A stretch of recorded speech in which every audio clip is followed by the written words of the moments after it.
In this week's episode of the Read Option Podcast, we're talking about what it takes for the NFC East teams to be Super Bowl contenders. We're going to take a sneak peek at some of the Week 1 games in the upcoming 2024 season, and we're talking Fantasy Pops or Flops Rookie Edition.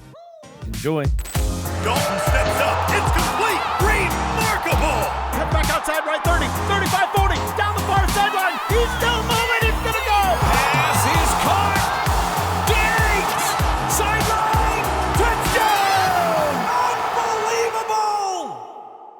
We're back with another episode 15.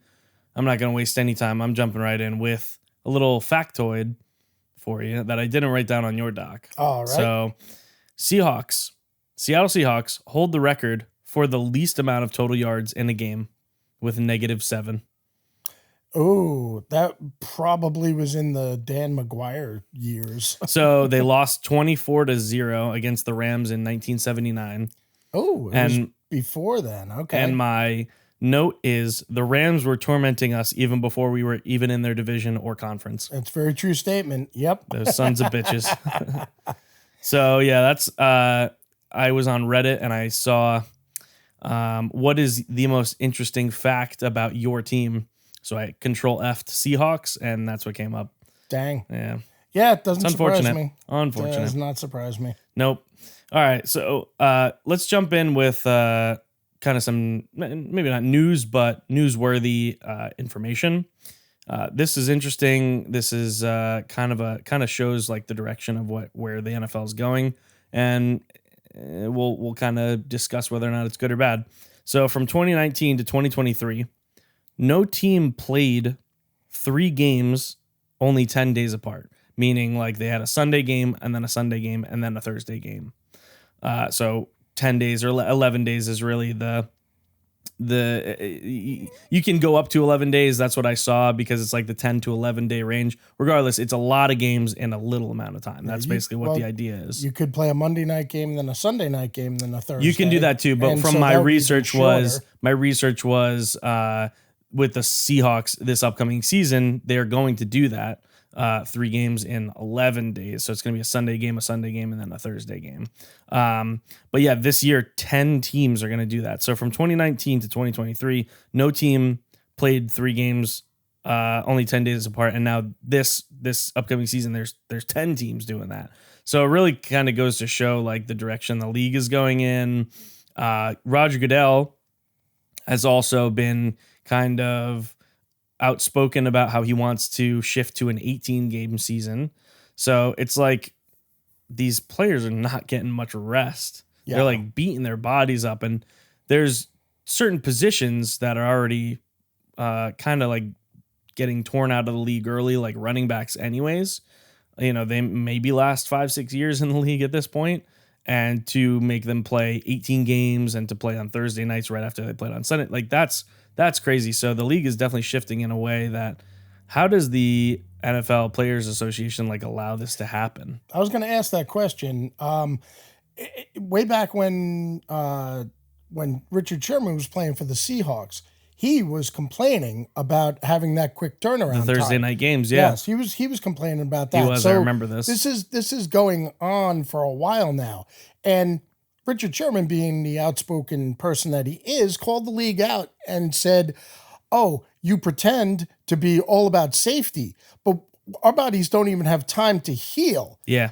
You know, when you're making us play a Sunday night game and then a Thursday night game, or a Sunday afternoon game and then travel to the East Coast to play a Thursday night game. Yeah. So he's onto something there when you bring up the dramatic disparity of how many teams are going to be playing in that 3 games in that 10 or 11 day time frame. It's especially bad for teams like Seattle or teams like New York, like the Giants and the Jets, where if they have to play an opposing team on the opposite side of the entire country, and they got to fly all the way across the whole country, and that jet lag is probably insane. You know, if you're in Texas, you're going to New York. It's not as big of a deal, but you're going from Washington to New York. It's like, that's crazy. Well, Seattle every single year logs the most miles because they're the most distant team from everybody else. Sure. And then you sandwich in there, if we end up having to play say the NFC East, where you're coming to Washington and you're coming to New York. That's a coast to coast trip, and if you happen to have to do it on a short week, Oh yeah, you're dead. that's crazy. I mean, that's really, at what price money? You know? Right. So it's just interesting to see like it's kind of like, well, this isn't news. It's like the NFL is going to do what they want to make as much money as they possibly can, but the NFL Players Association is really like in place for a reason to say like, no, we don't want to do that. Yep. And it's crazy to me that this kind of flew under the radar a little bit, and they're just 10 teams have to play 3 games in a 10-day span. That's kind of crazy. And really what I'm thinking is that if you're going to go to 18 games, you know what? We have seen over the last 5-10 years, if your starters play more than a quarter or a half the whole preseason, it's a lot. Yeah. So, and that is one thing Roger Goodell has said. He wants to eliminate the preseason and then include an 18-game season. Sure. I mean, the preseason is really, maybe Jake Bobo makes the team with a preseason. Yeah. Right? It's for all the fringe guys that maybe have a great preseason and really show something out there. Yeah. But let's face it, 50 of the 54 guys are going to make the team. The coaches know this already. Yes. There's very few surprises that come out of the preseason where it's, oh my gosh, this guy balled out. We never expected him. Yeah. So it just makes no sense. It's useless silly for the fans to watch the games, useless for the players because they're not getting anything out of it. No, exactly. And a lot of the time, and you get injuries. Jordy Nelson, he tore his ACL in a preseason game. I think Mike Vick wrecked a leg in the preseason game too. Yeah, so it's kind of pointless. It's silly. So yeah, I want to see what maybe over the next few years what happens. Maybe they even go back to like a 16-game season, depending on how it pans out for the players and how many injuries are happening or how burnt out people are by the end of the season. Who knows? Because this is what, the second year with 17 games or third year, something like that. That, believe it or not, I can't remember. But it's not. We haven't been doing this for very long. 17-game season has not been a long study at this point. Yeah, I think we're at least 5 years in. But 5 years, really? I think maybe. All right. Well, regardless, I'm trying to remember we have a lot more fantasy football teams. We have a lot more 16-game seasons than we do 17-game seasons. Sure. So we have more kind of scientific evidence on that, and we'll see what happens over the next few years. Whether they go to 18, whether they stay to 17, or whether they go back to 16. Who knows? Yep. All right, we're gonna do a segment. This is gonna be a recurring segment every week. What does the NFC East need to do to be Super Bowl contenders? So the teams from the NFC East, what do they need to do in order to become Super Bowl contenders? So we flip-flop each week between this and what a successful season would look like for that division. Last week we did what a successful season would look like for the NFC East teams. This week we're doing what would it look like for them to be Super Bowl contenders. So we're going to start off with the Cowboys. So what do the Cowboys need to do to be Super Bowl contenders? I think they have to address some issues on offense, definitely. They lost Tyron Smith. They lost Tony Pollard. Dak is another year older. Dak and CeeDee Lamb, 2 top 5 at their position. But they're a lot like the Yankees have been the last 15 years in baseball. They're really good in the regular season, and they get to the postseason and they can't play worth a damn. Yeah. And they can't win a big game, and they can't win a big, like the Yankees can't win a big series. So I think they need to get over that playoff hump. Yeah, absolutely. I think they have the talent. Their defense is still really damn good. I just think that they freeze up, they choke in the playoffs, whether it's Dak or the defense. I mean, defense was in the top 5 last year, and they let the Packers run them out of the building. Yeah, they got smoked. They got crushed. Yeah. So you got to show up for the big game. And even if they lost by, a field goal or something, that's different. But they got destroyed. They got crushed. So I don't think anyone can argue with you on that. I have pretty much that Dak needs to be not just elite because he is an elite quarterback in the regular season. He has some ridiculous numbers, but he needs to be elite in the playoffs. Yep. And he is the key component because if he can keep them in games and help them win games, their defense is really good at this point. So I think it really comes down mainly to Dak Prescott. Okay. All right. So what do the Philadelphia Eagles need to be Super Bowl contenders? They got to get past the Niners. I think they rebound this year after a catastrophic ending to last season. They have even more firepower on offense this year with Barkley in the backfield. Yeah. They're 1A, in my opinion, to the Niners 1. I don't know what the heck happened last year. I can't imagine that you go 10-1 and then fall apart just from a locker room. There's got to be some coaching issue there or whatever, but I think they get that worked out.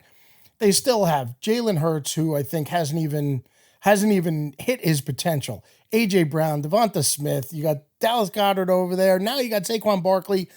Granted, losing Kelsey is a big blow. That's not a good thing. But I think that they have so much talent on both sides of the ball that all they have to do is get past the Niners, in my opinion. Yeah, so I have basically get the winning mentality back and mojo. kind of get the mojo back. Yep. But outside of that, they are Super Bowl contenders. They are. Yeah.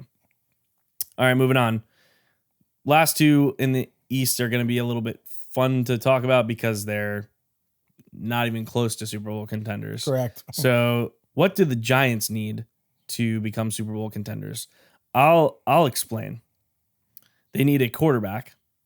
Daniel Jones is not an elite quarterback, and we have seen this time and time again. You need an elite quarterback to win a Super Bowl, barring a few teams here and there, unless you have a top, 10 defense of all time. Mm-hmm. You need a running back. You got to replace Saquon Barkley. That's a tall order to replace Saquon Barkley. Fill in some role players at wide receiver. They have Malik Neighbors now, and he needs some role players around him as well. Better offensive line. So basically what I'm getting at is they need to rebuild the entire team. Yeah. They have so many holes and not a lot of talent, especially in offense. Yes. So. And they are just barely below average, but they are still below average. But they are not, it doesn't seem like they're doing much to rebuild the team. They're still sticking with Daniel Jones. They just picked up Malik Neighbors. That's a good start. Yeah. That's a good start. But but if you can't get them the ball, their offensive line is still in a train wreck. Yep. So they really need to rebuild the whole team. And I guess they'll have to see coming out of college who's going to be the next stud this upcoming draft in 2025. It's going to be a process. It's a process. They're not going to contend this year. They need multiple solid drafts in a row to start becoming competitive again. Yes, I think 100%. That's it for the Giants. And the last one, what do the Washington Commanders need to do to be Super Bowl contenders? So for the Giants, I had not happening. For the Commanders, I have not happening, but as I talked about last week, they need to give Jaden Daniels a path to succeed.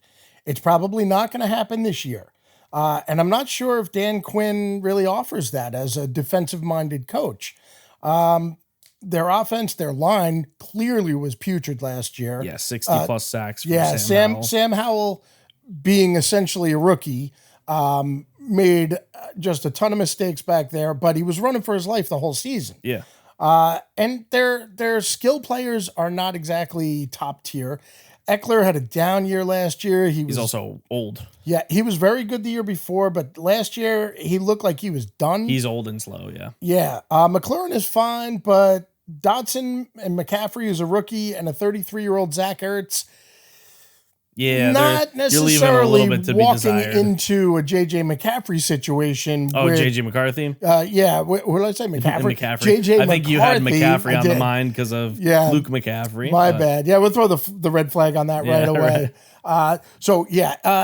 He's not exactly walking into some of the best weapons in the league. Correct. He doesn't have a Jefferson, a Hawkinson, and an Addison all ready-made to throw to. Exactly. So I like their direction with Jaden Daniels. You and I both have been high on him since the combine. Coming out of the SEC's numbers, we've talked about this ad nauseum. His stats were insane. Not quite Joe Burrow-like, but pretty darn good. Oh, Jaden Daniels, yeah. So they're not going to contend, but they're definitely on the right track, in my opinion. Yeah, agreed. So I have It depends on how good Jaden Daniels is. Yep. So if he busts and he's not a good quarterback, gosh. then it's a full rebuild again. Then he'll be as bad as Then the it's- Giants. Then you're screwed.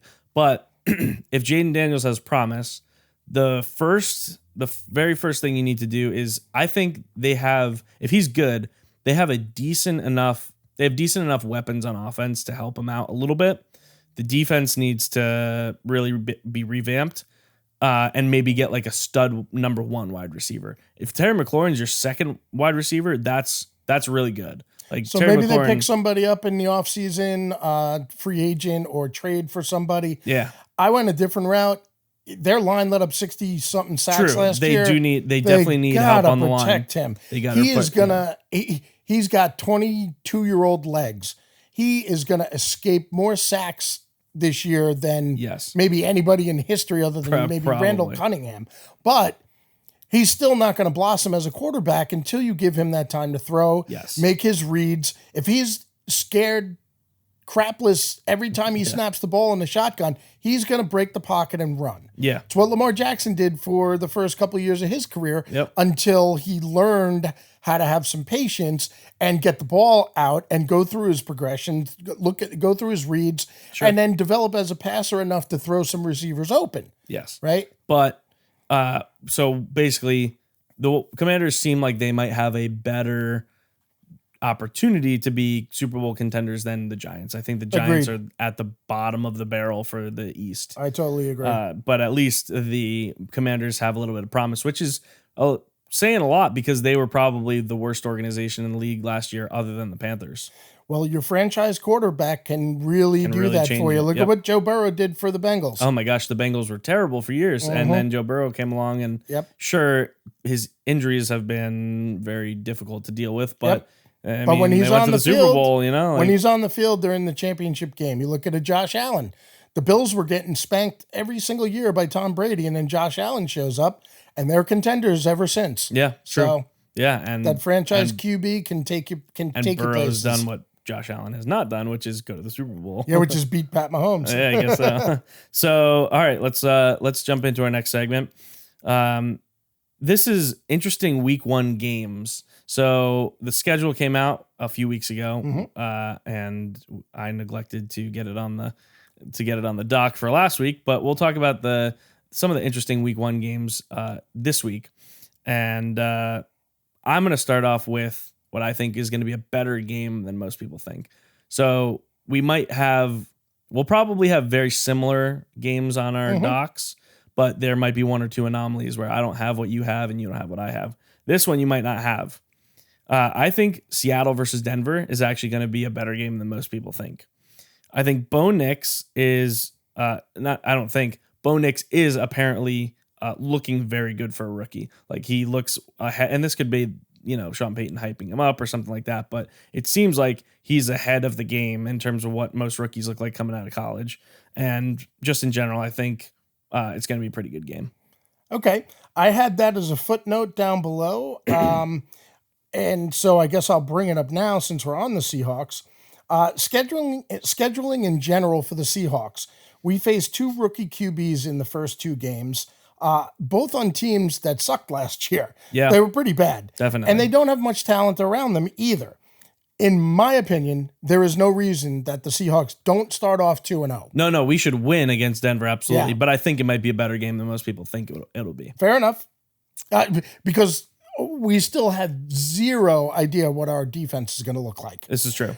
Yeah. We should have a pretty good idea what our offense is going to look like because we still have the same cast of characters. Yep. But we have so many different pieces on defense, and we have a brand new head coach who's going to take over the defense, a new coordinator. Yeah. We have no clue what our defense is going to look like. So Bo Nix may go 15 of 15 on 3rd down against us and put up 350 yards. I mean, they do it every year against us. That's true. So, all right, do you want to chime in for yours? Yeah, I got the one that I think is going to be the one that everybody watches. The game of the week. The game of the week. So, rematch of the AFC Championship game. Yep. Ravens Chiefs. You got new digs for Derrick Henry, life without L'Jarius Sneed. I brought this up a dozen times already in the 14 podcasts we've had. That coaching strategy Mistake. was one of the top 5 absolute biggest disasters I have ever stinking seen. So just real quick, Isaiah Pacheco ran more times than the Ravens did for the whole game. My gosh. And it wasn't even close. Yeah. So 8 of those rushes were from Lamar Jackson, and I'm going to assume some of them were scrambles, which means they had like 10 called running plays. 2 of them were for a wide receiver, Zay Flowers. Oh my gosh. Yeah. So you had a total of 6 other rushes in the game for running backs, okay? And it was a 1-score game or a 10-point game for almost the entire second quarter and second half. There was no reason. Yeah. So anyway, I'm going to rant about that until somebody else makes a bigger bonehead coaching move. Sure. And by the way, in case you didn't know, the Ravens led the league in rushing last year. Yeah. Mm-hmm. And had 6 or 8 called rushes during the game that were not Lamar Jackson. Yeah. That's pretty stupid. Embarrassing. Anyway. My notes on that are they're going to come hungry to basically beat the Chiefs, and not nearly as important of a game, but they're going to come back hungry because they're like, we basically gave the game up. We're going to beat this team, and they're still going to lose. Oh, yeah. Well, it's going to be tough for Kansas City. I don't know if Rashee Rice is going to miss any time. It doesn't. It never matters suspension. If it's tough for Kansas City. It doesn't matter. That's a true It never statement. matters. Patrick Mahomes. It's never tough for Patrick Mahomes. He just does it. Yeah, he's just like, whatever, dude. I don't care. I'm doing it anyways. Can't argue with you there. Another game that I think is going to be really potentially a fun shootout. Jacksonville versus Miami. So I think Trevor Lawrence and Tua could go back and forth quite a bit. Obviously, Tyreek Hill, can go for 3 touchdowns. It could be 800 yards passing in that game. Yep. Yeah, and Trevor Lawrence fully healthy because I know he struggled with some injuries banged up last year. Yeah. So I think that's going to be a pretty good game. Yep. And also a game that I think has a shot to be the most exciting game of the week over Baltimore and Kansas City is the Rams versus the Lions. I have that written down as well. Playoff rematch. And Stafford back in Detroit. Again. So I could have put that down as a trivia question. So Matt Stafford ended his season in Detroit last year and is going to start his season in Detroit this year. Yeah. So and he is not on the Lions. And he's not on the Lions, right? So I could have wiggled that into some 2 truths and a lie or a trivia question. I wonder how they're going to embrace Stafford this year now that they got a chance to kind of get their anger out towards him. And it was a playoff game. So I wonder if now that it's a regular season game, it's week 1. All right, we got all our shit out on the table. Yeah. Maybe we'll welcome you back a little bit, but who knows? Maybe not, because Detroit fans are crazy. They are, but Matt Stafford is not a guy you boo. No, I'm sorry. No. They're going to be loud. They're going to be boisterous. Place is going to be rocking. Sure. But Matt Stafford, look, he won a Super Bowl with the Rams, one of our rivals. There's no way you can hate that guy. I love Matt Stafford. He's such a gamer and he's so classy. I just can't see. I just can't see them booing him. If they do, shame on you, Detroit. They booed him in the playoff game, but it was a playoff game, and you're the enemy, and we. I know. This is the first time we've been to the playoffs in years, so it's like I'll give you that. I'll give him a pass. We would boo anybody. We would boo Jesus if he was on the other team. Those are the Eagles fans. Yeah, true. They booed Santa Claus. Legit, look it up. When is that? I don't remember that. Legit, look it up. Oh, you can, my gosh. After that, you can look it up. All you Eagles fans know what I'm talking about from way back when. Well, you also destroyed your city after you won the Super Bowl. I don't know what the hell you guys are doing over there in Philly. Speaking of the Eagles, I think the Packers-Eagles, big NFC showdown there as well. 2 playoff teams that ended the season in very different fashion last year. Yeah, definitely. Packers got hot at the end, had a blowout of the Cowboys, who won that division, won the East, and the Eagles just collapsed. Yeah. So 2 teams, I think the Eagles are going to be hungry to try and get back to show, hey, last year was it was a complete outlier fluke. Yeah. This is really what our team is all about, the 10-1 part of it. So, and the Packers are going to be basically like still riding high off the momentum. Yeah. So especially with Jordan Love really proving that he belongs last year and having an excellent season, I think they try and build on that. Somebody needs to do a case study on how the Packers just know how to get good QBs because they've not had a bad QB in 30 years, something like that. Oh my God, it's crazy. All right, do you have any more games? I have listed? one more game. Right. I think the Browns Cowboys. That I was thinking about that. That seems like it could be a really fun game. Sure, and I don't know, is Nick Chubb supposed to be back for the start of the season? I'm not sure, but I wouldn't doubt it because I think he got injured pretty early on last season. He did. And they also have Deshaun Watson's going to be healthy. Yeah, he seemed like a shell of himself. But I'm Deshaun thinking Watson, Cleveland had top 3 defense in the league last year. Yeah. Dallas was top 5. Dallas also has a high flying offense. That might be a fun football game. Maybe not a fun like watchable casual game where like it's a shootout. But it might be fun for football fans to watch because it's gonna be crazy defensive. I think. Yeah, I think that's a good statement. So it's gonna be almost like in my opinion, almost like a throwback kind of game. Yeah, back to the Steelers 80s, Ravens, when it was 13-10 and 4 guys left the field on stretchers. Yeah, exactly. So I think it's gonna be a rock'em sock'em game. Okay, and then the last game I have is the worst matchup of the week, the Giants versus the Saints. It's going to be terrible, and it will definitely not be the Drew Brees versus Eli Manning 13 touchdown game where Drew Brees threw 7 and Eli Manning threw 6. Oh my gosh, that's right. It will absolutely not be that, but that's going to be the least interesting game, I think. Would probably agree. Out of any game that week. It's going to be really bad. Yeah. Okay, let's move on. Yep. We're going to do Fantasy Pops or Flops Rookie Edition. All right. This will probably be the last iteration of the Rookie Edition because we've exhausted them for the most part. Most of the rookies that are going to have a chance to pop or flop. And if someone comes out of the woodwork like they always do, well, what are we God bless them. Yeah, God bless them. 6th round pick just so happens to run for 1,000 yards. Yeah, or something like that. Yeah, right. We wouldn't have predicted that, and you guys wouldn't have either. So that's right. So shut up. Right. All right. Don't you judge. Yeah. So first up, we got Bo Nix. Bo Nix, pop or flop? I'm going flop. I think his growing pains in Denver are going to take a while to get through. I know he's got Sean Payton, but man, he's got such little talent around him. Now, I know Russell Wilson is kind of a shell of his former self when he was having his great seasons with the Seahawks. But man, he was rotten the last couple of years. And last year, I don't know if I guess there was a huge personality difference. I just don't with Wilson and Peyton. Yeah.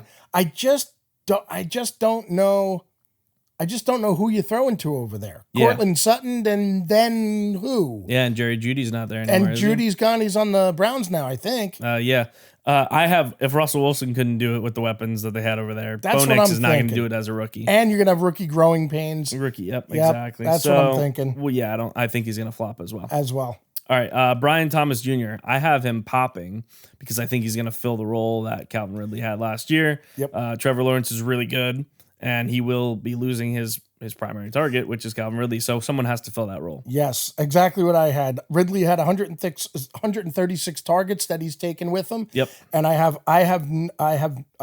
can't see any reason, unless he gets hurt, obviously, why he can't match Ridley's stats from last year: 75 with 1,000 yards and 8 touchdowns. I see no reason why he couldn't. That's not really do a tall order. No, honestly, no. You can match that. I think you'd take even that as a rookie, as a third wide receiver on your team or a bye week fill-in. I think that's a definite pop. And Brian Thomas is probably a little underrated coming out of college, to be honest, because he's playing with Malik Neighbors, who got more of the press. Yep. All right, X-worthy, pop or flop? I'm gonna go pop with boom or bust kind of potential. Okay. I think Rashee Rice is going to end up missing some time for suspension. And only 2 players had over 100 targets last year. Mahomes really spread the ball around. Kelsey's going to get his targets. Sure. And Worthy, I don't know if they're going to send him over the middle all that much. First of all, you got not. Kelsey anyway. Yeah. So I think there's going to be games. I'm comparing him in his first season to maybe a Deshaun Jackson. Okay. His stats at the end of the year are probably going to look pretty good, but if you go back through the weeks, if you go 6 catches for 110 yards and 2 touchdowns, and then the next week you go one catch for 5 yards, I think it's going to be that type of boom or bust season for Worthy. I'm going the opposite of that. I think he's actually, from what I've seen, he's a good route runner. Okay. They're going to I don't think they're going to use him over the middle at all because he will die. but because he's just so small. Yeah, it's so thin. But I think he's going to be Pat Mahomes' new favorite toy because I think Pat Mahomes is a guy that doesn't like drama. Like he pretty much stays out of drama as much as he can. He wants to throw the ball to you and have you catch it. Yes. And then when you guys are not playing football, don't street race and all that stuff. So I think Pat Mahomes might have a little grudge against Rashee Rice this upcoming season. And now he's got a new toy to play with, and he's going to feed X-Worthy. So I think the reason Pat Mahomes spread the ball out so much last year was because he had to, not because he wanted to. Okay. Because he didn't have a target. He could just feed.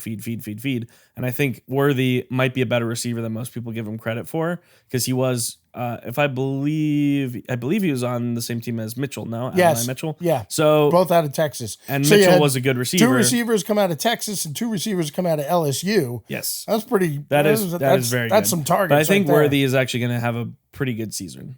Pretty good season, and so, I don't think it's going to be boom or bust. I think he's going to be pretty consistent. You think he's going to be consistent? I think so. Okay, we're gonna see, because that's for what he might lack. Pat Mahomes will make up for. I would agree, and again, I think that he's going to be.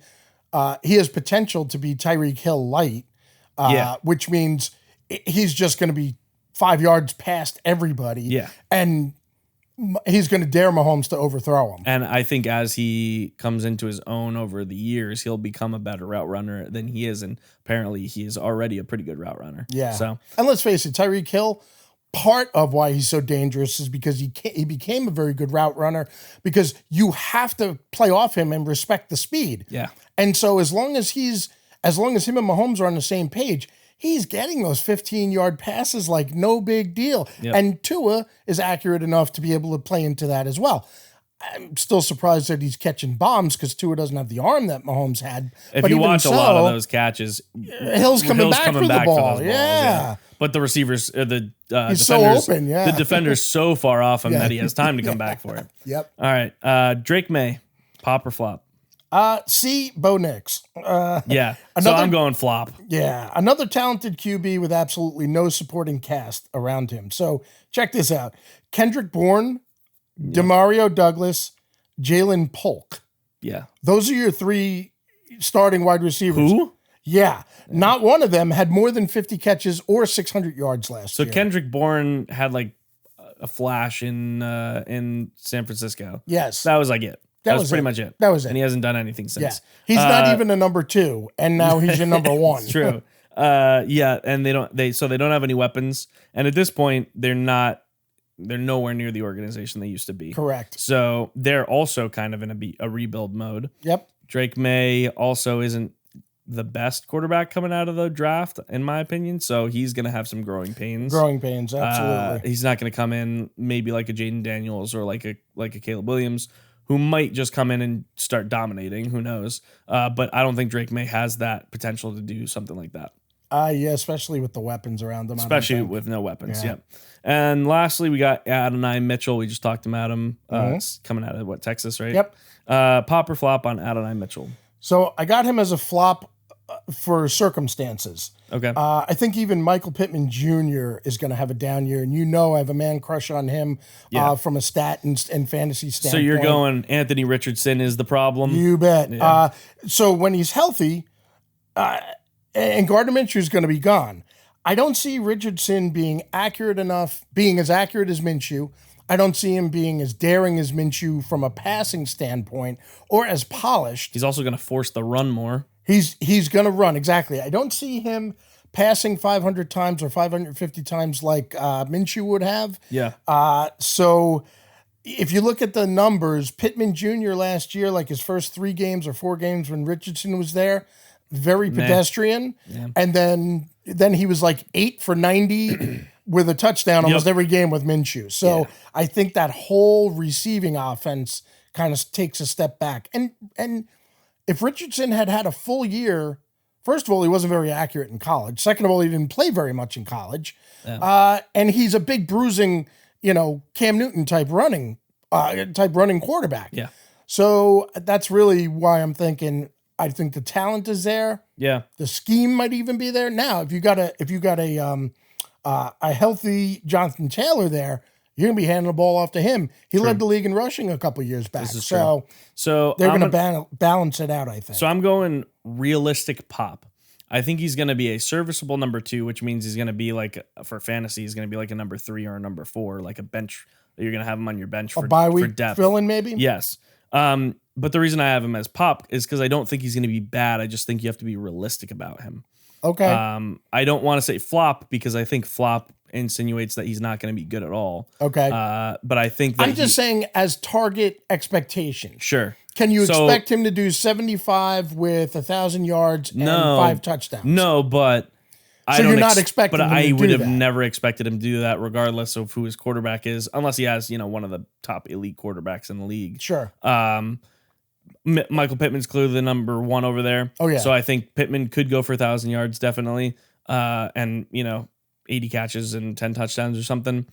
Mitchell, I think, is really good, but I'm going to be realistic about him. He's going to be probably a solid number 2. So like a wide receiver 3 in fantasy, or even like a guy that you would keep on your bench and see what happens. Yeah, it might be a stash. So maybe not pop or flop, kind of just like a middle. He might be somewhere in the middle. He might meet expectations. Like, would you give him JSN type numbers, 63 catches, 650 yards, and 4 touchdowns? Yeah, definitely. Okay, so he's going to be a number 4 or number 5. Yeah, exactly. I could see that. Yep. All right, moving on. Over under prop bets. This is something that we did last week and it was fun, so we're going to do it again. We basically just go through some of the prop bets on what website was this from? So it rhymes with snap things. There you go. Yep. So prop bets from a reputable source. We're going to talk about some of the potential over-unders that are going to happen throughout the season. All right. So you got Stephon Diggs starting over 950 yards receiving. What do you think? I think Stephon Diggs is going under 950 yards receiving. I think they have the best wide receiver core in the league over there. You mentioned that last week. In Houston. Yep. But I think there's too many mouths to feed. Okay. All right. So 950. I mean, even if Stroud throws for 4,000 yards, even if he throws for 4,500 yards, Nico Collins, Tank Dell, who's the tight end that they got over there, they just signed back to a big ass contract. Dalton Schultz. Mm-hmm. You got and you got Joe Mixon over there now. You're going to throw the ball to Joe Mixon too. You have 5 people you got to feed. 40 or 50 catches. You got 5 people you got to feed, and 900 yards is not a bad season by any means, but it is for Stephon Diggs because he's used to, 1,300 yards. Yep. There's just too many mouths to feed. I don't think he's going over 950. That is a fair assessment, but man, I just can't. So if he misses, you can't imagine it because it's never happened. Right. Really. If he misses 2 or 3 games, I could see that. He's always been the number 1 with like no one else around him. Maybe Thielen. But Thielen was catching 1,200 yards. But back it was then. It was him and Thielen. That's it. Thielen, yeah. That was it though. So and then on the Bills, like it's just Stephon Diggs basically. Yeah, I know. So now he's got 4 other people that you got to compete with. Not only compete with, they're all basically number 1s at their position. Like they're all really good. I don't know. If you had Stephon Diggs, wouldn't you feed him like early and often? If I had Stephon Diggs, Nico Collins, Tank Dell, Dalton Schultz, and Joe Mixon, I would feed whoever's open because they're all going to be open at some point. I just can't see it. Gotta. We'll agree to disagree on that one then. It's hard to imagine, but it is very likely in my opinion. Yeah. Okay. All right, next up. JJ McCarthy, 2,900 pass yards. Dude, I can't even believe this one. Like, with the weapons he has, even if he's bad, he'll throw for at least 3,000 yards. That's what I'm thinking too. 2,900. Now Hawkinson is going to be out the first 4 to 6 weeks, recovering from the injury he got at the end of last season. So he's not going to have Hawkinson right off the bat for potentially the first third you got Justin of the Jefferson. season. You can just throw the ball up and he'll catch it. And you got Addison and pretty much no running game. Yeah, you're going to throw the ball a lot. I think he's going to be forced to be slinging the ball. Yeah, so 3,000 yards. I'm going I don't think is out of the 3,000. picture. I'm going over with the JJ McCarthy. If not 3,200, he has the weapons. He could definitely throw for, he could throw for over 3,000 yards. Yeah, JJ McCaffrey definitely not, but not McCarthy JJ McCaffrey. probably could. Yes. This was another one that I'm thinking I can't see this either. I know it's the lack of weapons. God, I know his lack of weapons, but my gosh, he could throw 2,000 yards to me and you. Yep. Justin Herbert, 3,500 yards. Yeah. So I have over, and I also, Yeah. and here's my notes. He's elite. He'll get it done. Yes. He's elite. If he Like, it doesn't throws- matter who he's throwing to. He's going to Exactly. throw for 4,000 yards. If he throws to Joe Alt, he'll throw for 2,000 and yards. who's his running game over there now? Oh, who did they? I'm sorry, I can't remember who they picked up. But I don't think if you can't remember, it's Maybe nobody like Joshua. No, that was Joshua Palmer. He was wide receiver. So no one super worth mentioning. No. He's going to throw the ball a shit ton. Absolutely. And he's got plenty of time to do it now because he's got Joe Alt. Yeah. Yeah. I'm going over on that as well. All right. Derrick Henry, 950 yards rushing. I'm going over, and I'm making probably the most bold prediction of this entire podcast. Going to lead ever. the league, and Henry and Lamar Jackson are both going to rush for 1,000 yards. Andrews might catch for 1,000 Yeah. yards. Because who you So I think you're that'll playing be run, you're playing pass. that'll be so I believe there's only been 1 or 2 times in history that 2 running backs have ran for 1,000 yards together. couple times. Yep. This will be the first time I think in history that a quarterback and a running back run for 1,000 yards. I think you might be right. Because it's only been done a handful of times by Yeah, a quarterback in right. general. Yeah, I'm going to make a crazy bold prediction. I think the Ravens are pissed from last year, and they're basically kicking themselves in the ass, basically saying like we need to be better, and they're going to come out, they're going to be smoking people, And their identity is to run the ball. and just imagine trying to cover a read option where Lamar Jackson is the quarterback and Derrick Henry's the running back. I know. What do you even do? You could have Aaron Donald in the backfield. He's not tackling both of them. And on top of that, as I brought up when the signing first came out, Yeah. if you're the Ravens and Derrick Henry is in his 30s and you sign him for a 2-year contract, This is you we are Super Bowl gonna or bust. run him until the wheels come off. And might be the missing piece. correct. He might be the missing piece to correct. your Super Bowl. But I'm thinking they don't need to save him for 3 years down the road. They're looking to win this year. Yeah. And Derrick Henry, They're going to granted, run 400 he's times exactly. if he could. He's a little bit older, but they are going to run him until the wheels come off. And I think even just by sheer volume, even if he only has a 3.5 yard average, He'll run for he's 1,000 going to yards. get 300 carries. Yeah, it's true. All right, next up. Puka Nacua, 1,150 yards receiving. So I am going to go over because I think Stafford's just going to Same concept? He's going to dish the ball out like crazy. Same concept. I think both him and Cup are going to have 1,000 yards this upcoming season. Just because they're just both so good. Yep. Like I can't see them not having 1,000 yards apiece.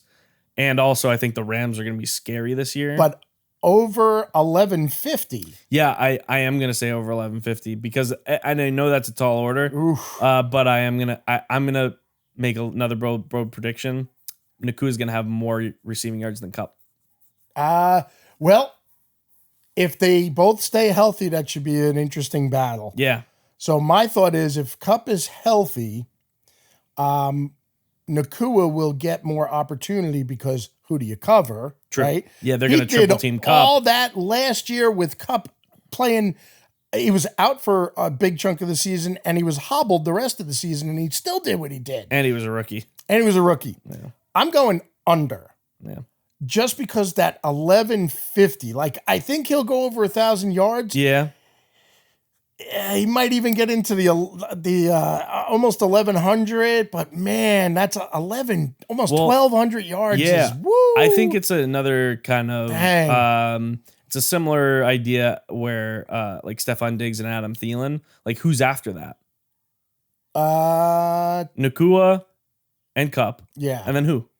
Well, you're gonna have a good running game because you got Kyron Sure, you got Williams, Kyron Williams and Blake Corum. and Blake Corum. I think they're gonna have maybe a more balanced team this year. But do you think? But last week we had over under on Stafford throwing for 4,000 yards, and you said he would definitely go over. So if he plays the way you expect him to play, and he's just going, yeah, gunslinger balls to the walls, it's certainly He's gonna possible throw 4,000 Nacua yards, goes over 1150. Yeah, but wow. if Stafford throws for 4,000 yards, Nakua goes over 1150. If he doesn't, he might not, because again, it's Nakua and Cup, and then role players, Yeah. you know? But you do tend to get about between 1,000 and 1,500 yards out of those role players because so-and-so gets 500 yards, Sure. so-and-so gets 400, so-and-so gets 350. Yeah, that's true. Kyron Williams may catch for 500. That's fair. So But 1,200 yards isn't a massive season. It's a good season. you're in the top 10, no No, doubt. yeah, but it's No not. doubt. It's not. You know, a 1,500 yard, 1,600 yard season or something Agreed. like that. Like Agreed. like you had last. What did you have? 13 or 1,400 yards I think he last had season. 14 and change, I Yeah, think. so it's not quite as tall of an order as last season, No, in my that's opinion, true. as a rookie. Yep. Last up, Last up, Saquon, 6 rushing TDs.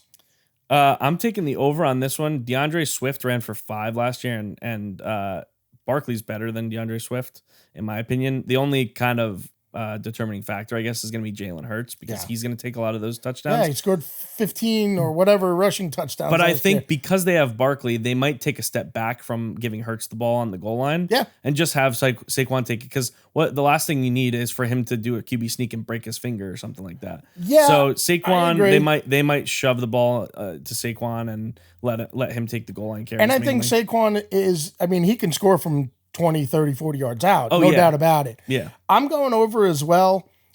Even if it's like 7, you know, even if it's 1 over, I think you'll still go over 6. I think so as well. Does Jalen Hurts vulture a lot of those? Probably. He might vulture some. Yeah, I don't think he's going to get. I mean, it's the tush push is automatic. You think he's going to do 15 touchdowns again?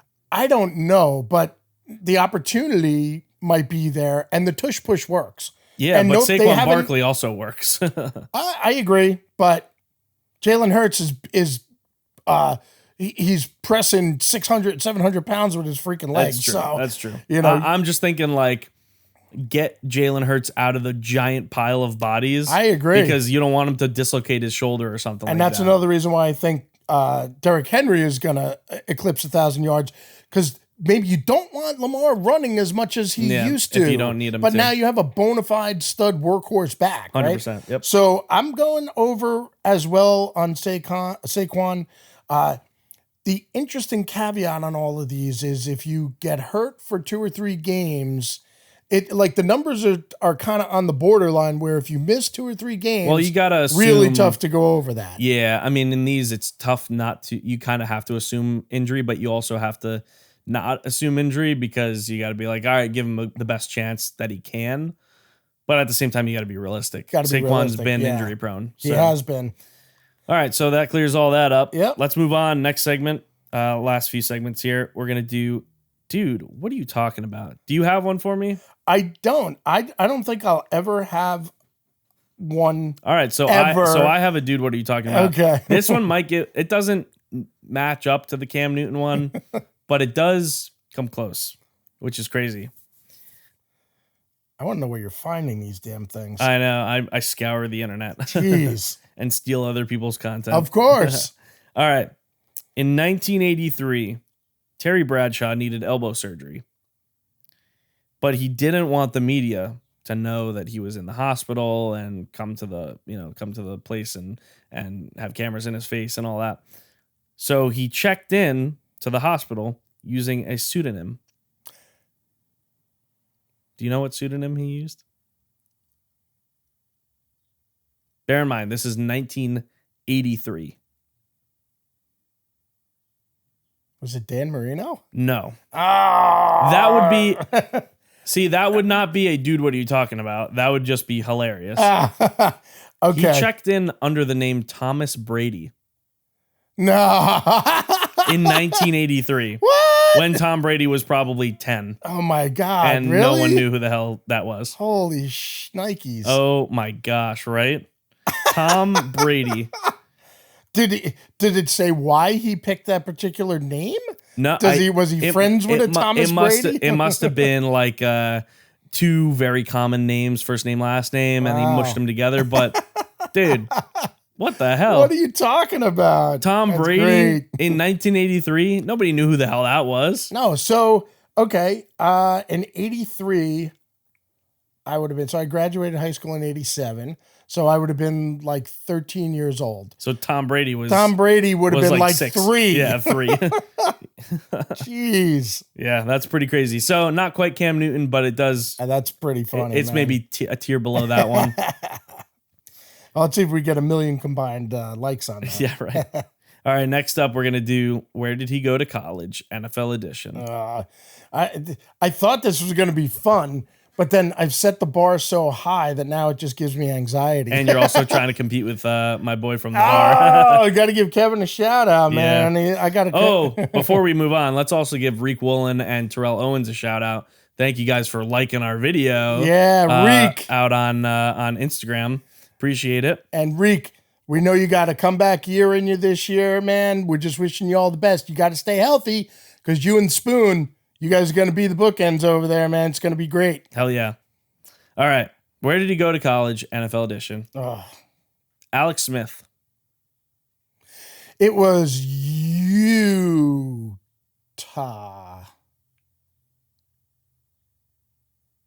Utah. Yep, Utah. This one should be fun because if you don't know it, I'm going to be surprised. Oh, shit. Steve Largent. Tulsa. Your favorite player. Yeah, there you go. Tulsa. Yep. All right. This one's interesting because I know you know the answer, but I want to see if you can get the other answer. Cam Newton. So he was an all bum. Yep. But where'd he go before that? This was way before the transfer portal. I'll give you a hint. He didn't actually really play much. And also, if you don't get it, I'm not going to penalize you. Yeah, I can't. I'm not getting that. So one. it's interesting. I believe.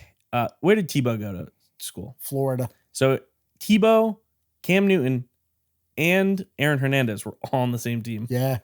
Freaking crazy. But Cam Newton didn't really play because he had maybe like a few pass attempts or something like that. But Tim Tebow was so good. One of, if you can believe it, he was one of the best college quarterbacks that I've ever seen. Yeah. He was like a tight end, a fullback, and actually a quarterback, all rolled into the same player. The only reason I think he really didn't make it in the NFL was his release time. Yeah, and then he refused to switch positions. He could have played tight end, man. He could have. He was a freaking monster. Yep. All right, you're 3 for 3. All right. Colin Kaepernick. I am not going to get this one. I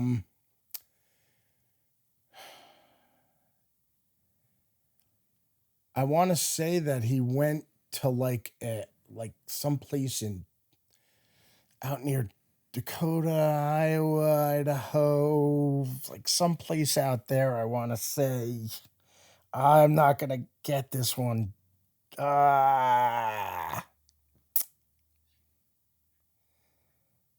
Idaho State. Nah. He went to Nevada. I know, right in the area geographically. Yep, you were close. Son of a gun. You were definitely close. Yeah, bummer. All right. These next 3 I think might be hard, but it's fine because you're out of the already choked it. Yeah, you're out of the perfection percentile. Damn. Alvin Kamara.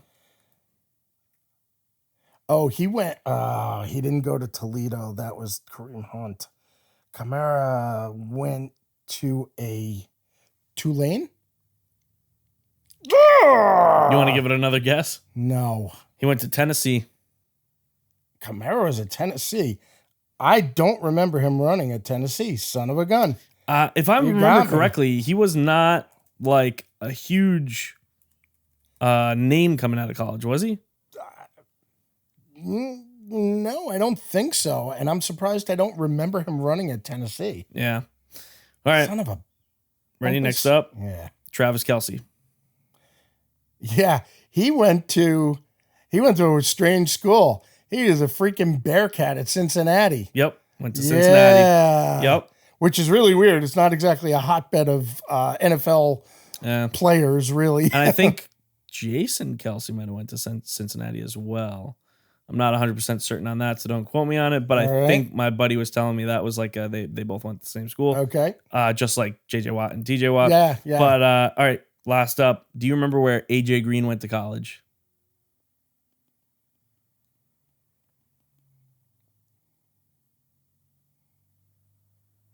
No.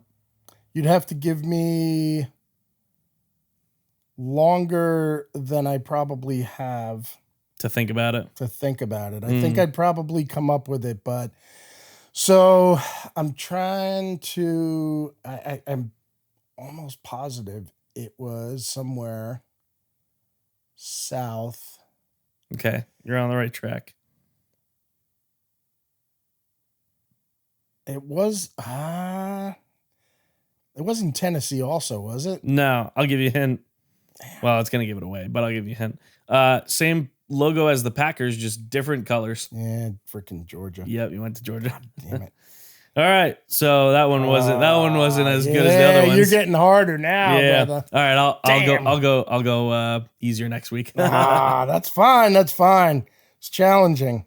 Challenging indeed, but Yeah. it's not fun if it's too challenging. Nah, you get me thinking. All right. I got geographic locations. I can You did. remember like the ballpark of where they're from, and then I can't, because normally I could see the jersey or the helmet that they're wearing. Gotcha. And I couldn't with those. I just knew ballparkish where the hell they were. Okay. All right, Moving on. Moving on. Last segment of the episode. What do you have for me? This is mini games. So I got 2 truths and a lie, and I have some fun facts. Just a couple of quick. All right, let's quick start fun with your facts. fun facts, and Okay. then I'll do a trivia, and you do a 2 truths and a lie. Okay. So fun fact, and we're gonna do a little shout out to Mr. T.O. who liked our video. Terrell Owens once had 20 catches for 283 yards in a game. Say it one more time. He had 20 catches for 283 yards in a game. I think I actually remember seeing that stat line. Oh my God. 20. He holds the record for catches in a game. No, 20. We're gonna circle back to that, so hold that thought. Okay. Antonio Brown once had 17 catches for 284 yards, but didn't score a touchdown. T.O. scored a touchdown T.O. scored a touchdown. How do you catch for 284 yards and and no touchdowns. don't get into the end zone? I know. 284 yards. If you were a quarterback and you averaged 284 yards passing every game, you'd be like, I don't know, whatever, well over 4,000 yards. Yeah. He didn't get the touchdown. How do you run that? What did he get? Like 5 80-yard catches? Yeah, right. Just get And tackled, at the one. Yeah. Okay, so let's see. Next, Walter Payton once ran the ball 40 times in a game for 275 yards. Jeez. Oh my God. 40 times. Could you imagine how? Oh, Dude. yeah. And That's he like didn't- Jerome Bettis' average. and he didn't have to play on a Thursday after a Sunday game, thank God, right? Finally, Drew Bledsoe holds the record for most pass attempts in a game with 70. Oh my God. Drew Bledsoe. Oh my gosh. Yeah, 70 passes in a game. Holy crap. 70. That's Yeah. like that's Oh my literally gosh. that's literally 2 games Dude, worth of pass Yeah, attempts. you're on like a 5-man rotation, like a baseball team after that. Yeah. It's like, no, you're not playing again until week 6. Yeah, right. All right, so that's it for fun So we're not facts. going to circle back to the most catches in a game, like you said we were going to circle back to, or is that a 2 truths and a lie? That's part of the 2 truths and a lie. All right, cool. All right, mini games for me. I got a trivia question for you. Okay. Who is the only player to score against all 32 teams in the NFL? Okay, to score, do extra points and field goals count? If you have to think about it, it's not a kicker. So it's not a kicker, but I can't imagine that. Yeah, I don't think so. So the top like 42 Scorers, all-time scorers are in the kickers. NFL are That kickers. doesn't necessarily mean they've scored against every single team in the NFL. No, but I would start looking in that In direction. that direction, yeah. It's not a kicker. Not a kicker. Copy that. Okay. Only player to score. So he would have had to have a decent career in both. And passing does not count because you don't get points for throwing a touchdown pass. Gotcha. Okay. So it would have to be a physical, I carried the ball over the goal line kind of thing, right? Yep. All right.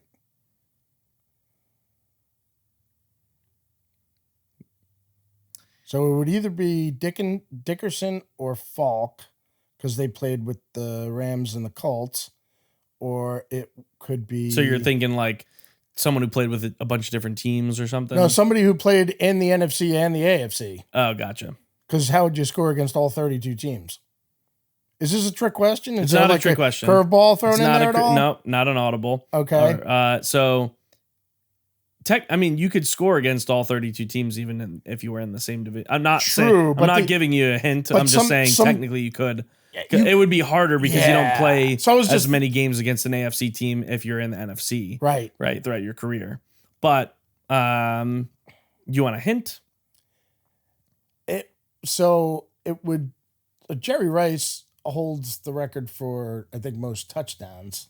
Yeah, but didn't he play with one team? He only played with one team. He would have had to score against all other 16 AFC teams or whatever. Yeah. But that's why I was thinking potentially running back that had more opportunity that played part of their NFC, part of their AFC. Yep. I'm going to go Marshall Faulk. You'd be wrong. Okay. You want a hint? Sure. All right. He played for at least 4 or 5 teams.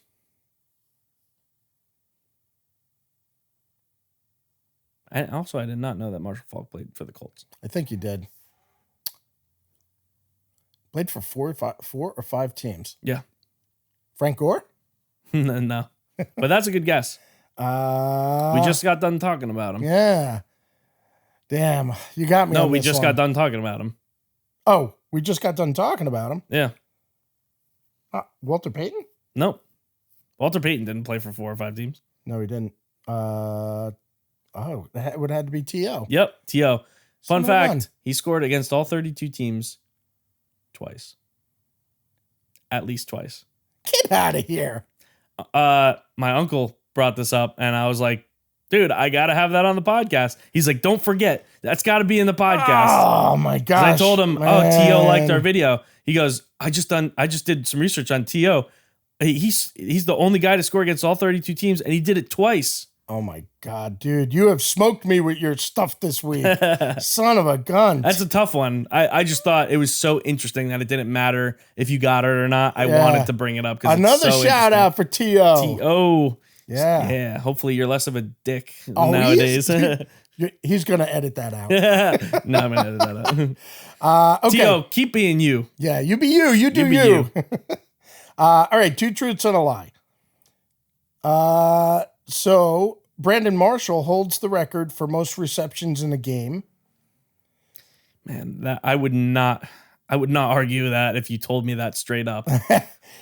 Zeke Elliott holds the record for most touchdown rushes in a game. Touchdown rushes, okay.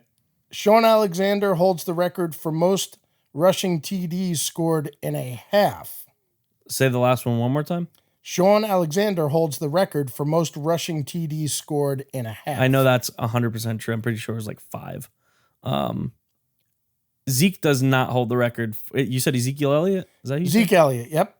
Holds the record for most rushing touchdowns in a game. Yeah, I don't think he is I don't think he did that.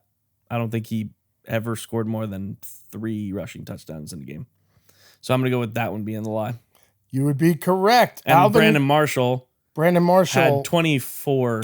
21. All right. He was targeted 28 times in the game. Wait, hold on. Was this with the Bears or was this with the Jets? No, it was with the Broncos. Oh my gosh. Yeah. So who was throwing to him? I think it was, I don't know. I think it was Jay Cutler that was still throwing to him. Oh, wow. Okay. Yeah, I think Jay Cutler played for the Broncos? Or it was Plummer. I thought Jay Cutler played. I didn't know he played for the Broncos. I think he played for the Broncos. It was either Plummer or Cutler. All right, regardless, that's crazy. Yeah, so Alvin Kamara, 6 rushing touchdowns. Yeah, and you know when he did it? When? What do you mean when? There was a particular week that he did it. Oh, it was like championship weekend. Championship weekend for fantasy football. Yeah, for fantasy football. Yeah, I remember so that. Probably single-handedly won anybody that had him in their starting lineup. Yeah, you would have to have like multiple negative players in that week to lose that week. Yeah, if you had Alvin Kamara. had to leave the rest of your team on the bench. Yeah, basically. Yep. All right, that's it for you. That's it for me. All right, that's it for me too. Damn, dude. So you got my 2 truths and a lie, and I choked out on the where did he go to college? Mine were a little harder. Yeah, but still. Zeke's good, but there's no way he had the rushing touchdown record for a game. Oh, man. I think the most Zeke ever ran for was like 3, maybe 4. Son of a gun. All right. Well, all right. Wrapping up. That's it for this episode. Thanks for joining us this week. We'll see you next week on the Read Option Podcast. Signing off, Tommy Touchdowns, and Razorback Jack. We'll see you next time. Peace. Thanks for listening to the Read Option Podcast, hosted by Tommy Touchdowns and Razorback Jack. Produced by me, Tommy Touchdowns. Remember to follow us on all our socials, including Instagram, Facebook, TikTok, and YouTube, at the Read Option Pod.